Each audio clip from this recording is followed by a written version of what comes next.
চলো তোমাদের একটা গল্প বলি। হরিদা বলে একজন খুব গরিব লোক ছিল। সময় বাঁধা কাজ তার মোটে পছন্দের ছিল না, তাই সে বহুরূপীর বেশ ধারণ করে যে টাকা ইনকাম করতো তাতে তার ভালোভাবেই চলে যেত।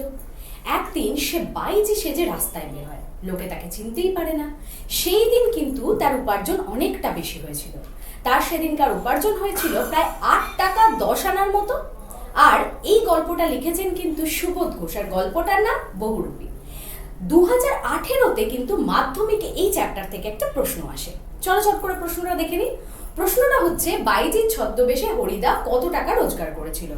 অপশন কিন্তু থাকবে এখানে 4টে, আর তার সঠিক উত্তরটা কিন্তু আমি একটু আগেই তোমাদের বললাম।